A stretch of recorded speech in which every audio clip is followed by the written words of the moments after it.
Why do you feel good paying for a $30 steak? Let's talk about that.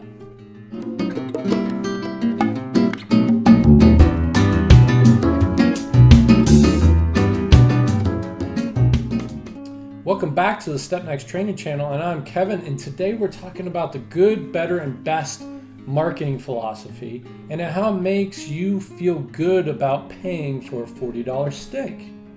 But before we start talking about steaks, I want to talk about calculators. With this calculator here, this is a $5 solar panel calculator. You can pick it up anywhere and it works well. It does what it's supposed to do. Then there's the better. So it's just like Goldilocks, right? Too soft and too hard and just right. So right in the middle is the just right category, and it's around $15 to $10 depending on if you can find it on sale. And it has all the functionality that a regular calculator has, plus it has sine, cosine, and a little bit of memory functions, which is very cool, and most people need that level of functionality. Then there's the best, which is the TI series. Can be complicated to use with all the extra functionality, and it has the same things that this one has, plus it has a graphics screen so you can see the sine wave or the calculus or diffie-q, whatever you're working on. It actually shows a representation up here as well. So this is the best.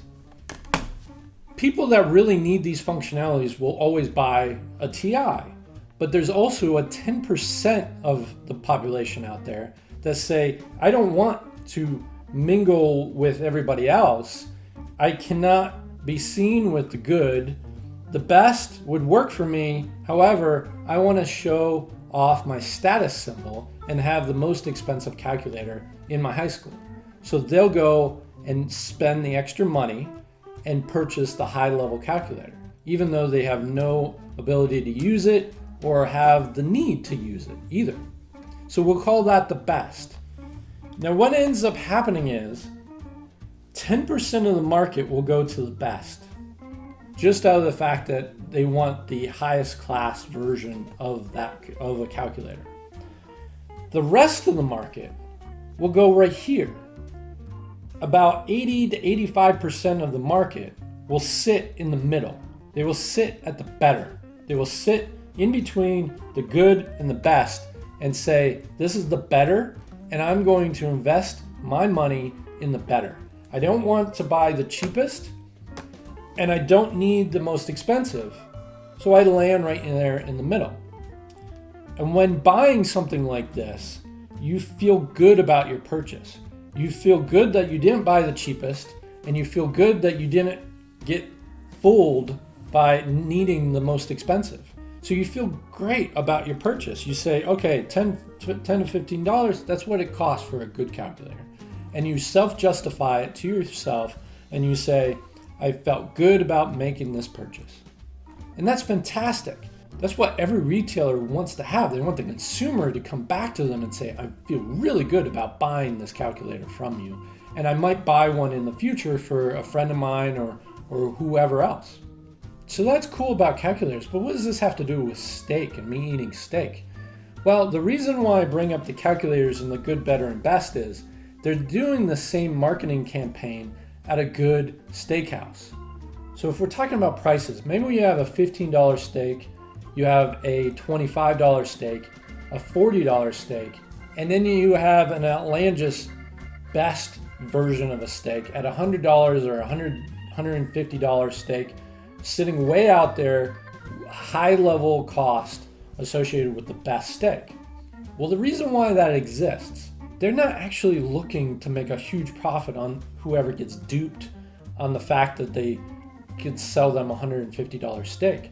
The reason why they have a $150 steak is you feel good about paying for a $40 steak if the menu has a $100 steak on it. It's psychology. So if you had a steak that was $15, $25, and $40, everybody would go to the $25 steak.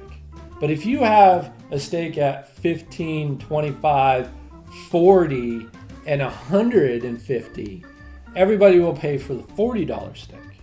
And that's what you build your largest margin on. you build your largest margin on that $40 steak. Because that $100 steak exists, you're paying for a $40 steak and you feel really good that you're getting a deal at a steakhouse because you're paying only $40 and not have to pay for the $100 steak. This isn't by accident. This is on purpose. There's consultants go out to restaurants and restaurant chain owners, and they show them the philosophy and how that becomes the way they market their steaks and other menu items. So at the end of the day, you're paying for a $40 steak and you feel really good about paying for a $40 steak. Even though if you went to any other restaurant and they had a $40 steak on the menu, you probably wouldn't buy it because it was the best version of that steak within that restaurant. But at a real good steakhouse, a $40 steak, you feel so good about purchasing it. And as a matter of fact, that's what the restaurant wants. The restaurant wants you to feel good about paying for a $40 steak, and you come back over and over and over again to pay for that $40 steak again and again and again. So they're in your head, and it's not by accident. They are doing this 100% on purpose. They have consultants in this industry that is applying good, better, and best across all the menu items. And it ultimately rolls to you and makes you feel good about going to these restaurants. It's not trickery. It's at the end of the day, it's your choice of whether or not you feel good about paying for a $40 steak or not. They're just applying marketing campaigns to the menu items themselves. If you want to learn more about good, better, and best, or how it could be applied to your business, reach out to us at stepnexttraining.com or stepnexttraining@gmail.com. And we can help you come up with a philosophy of how to market your products in a way that it's going to make your customers feel really good about purchasing your product line.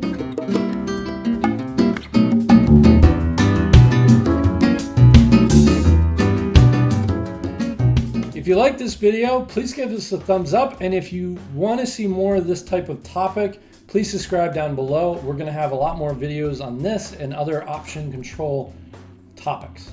Thanks, everybody. Bye-bye.